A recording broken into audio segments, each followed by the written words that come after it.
Okay, so let's get into it because Georgia is the king of college football, and rightly so.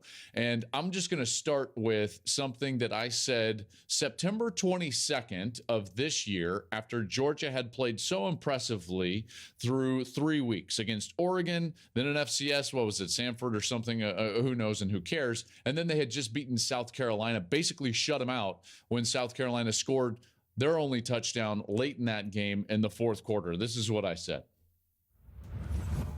Is it Georgia or the field? And judging by the way that they've played early this season, a conference game, a ranked matchup against Oregon, I'm taking Georgia. If you forced me to bet today my own money in a Georgia versus the field equation, I would bet on Georgia. They have looked that good. So it comes down to this. When Georgia plays well, they were head and shoulders above everybody else. Okay, the only games that they were even close in, basically Missouri and Ohio State, they didn't play their best. Obviously against Missouri and even against Ohio State, no one would say that they played their best football. Now, did the Buckeyes have something to do with that? Yeah, obviously they did. Bennett didn't play well in that game. But when they were playing well, they were not going to get beat by anybody this year. And it was pretty clear early.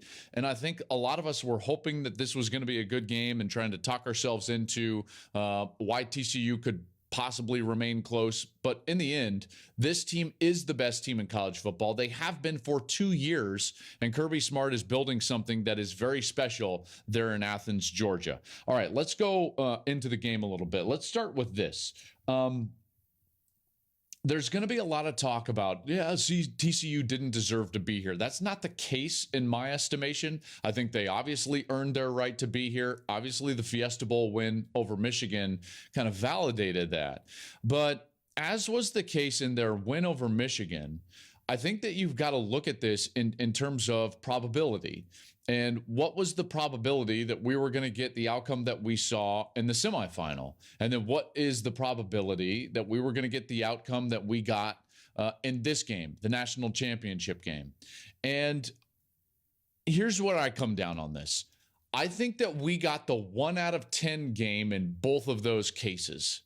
All right, so let's just play this out. If TCU and Michigan were to play 10 times, don't we think that Michigan would beat them probably 7.5, 8 times out of 10? Yeah, probably. And guess what? We got one of those moments where TCU was going to win the game. Everything went their way. They played really well, in particular on defense at times inside the 10-yard line, and they got the win. And good on them. That's why you play the game. Well, what we got in this championship game was what I feel like was the 1 out of 10 where Georgia just stomps them. Okay, so Georgia probably is going to beat TCU 9.5 times out of 10. Okay, and maybe there was a scenario where you could say if the right things happen, TCU could beat Georgia. I think that that's a very narrow path, Having said that, I don't think that Georgia's going to beat TCU 65-7 every single time that they play. So we got kind of a 1 out of 10 moment in this national championship game. But that doesn't diminish the season that TCU had. It doesn't diminish any of the accomplishments that team has had this season. Doesn't diminish Max Duggan or any of their coaching staff or anything along those lines. I just think it was kind of the 1 out of 10 deal. And here's the problem. I could sort of sense it immediately once I got to SoFi Stadium. Let me tell you why.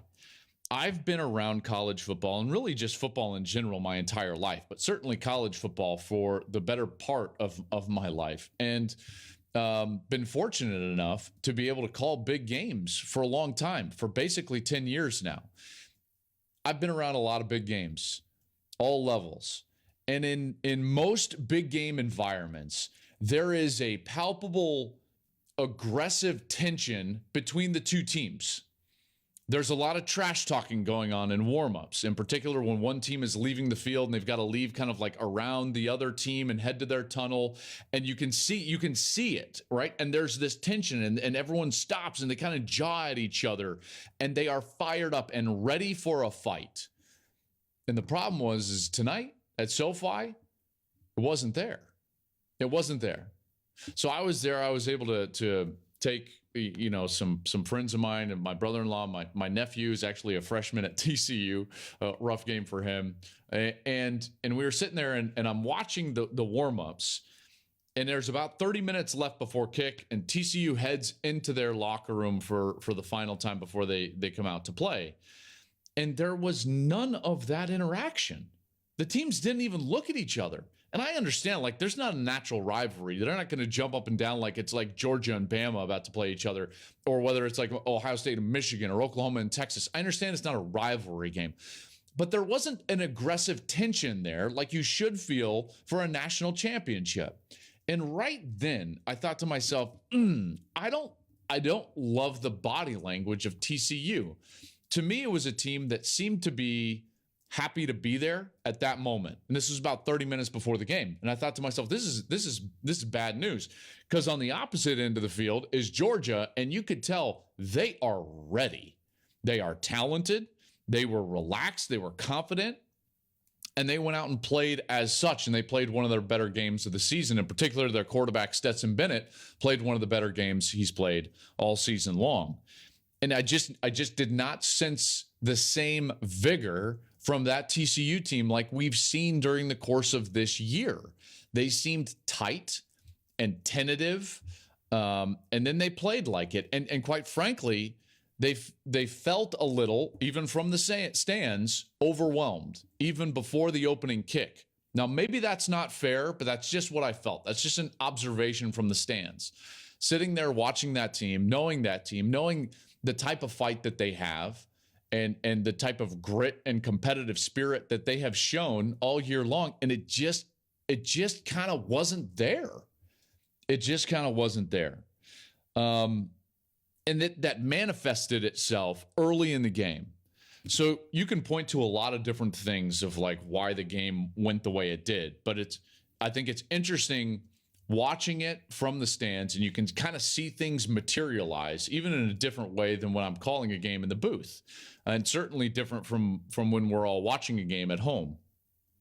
I will tell you though that like the very first snap, granted it was a false start, excuse me. So the first snap that TCU has on offense, Duggan scrambles away, and you can see it open up. I mean, it's there. Savion Williams breaks open behind the secondary. And my angle, I can see Savion Williams. He's breaking open, and I see Duggan see him and like go to throw the ball. And so from that vantage point, and I have this, and I'm fortunate enough to have this every single Saturday, you can kind of see the play materialize, and you think to yourself, all right, that's a big play, and you start asking for replays and everything. So I just said, I was like, ooh, big play. Because that's the way it felt. Like college players, in particular at this level, they make that play. And he overthrew him. I was like, yikes. Not a good omen. Not a good omen. They would go on. Next series seemed to have a big open hole right there for DeMarcado. It's like, oh, he's going to gain about 10. Bam, it closes quickly. They had a couple of little swing screens or little like outside screens where they're trying to get guys the ball on the outside. It looks like, oh, they've got numbers. Bam, closes quickly. The Georgia defense is just hyper fast. They're physical. They tackle well. They're always in position. They had a great game plan. Hey, thanks for watching. If you enjoy that clip, make sure you click subscribe somewhere down here. From game highlights to exclusive interviews and rankings, we've got everything you need as a college football fan right here, College Football on Fox.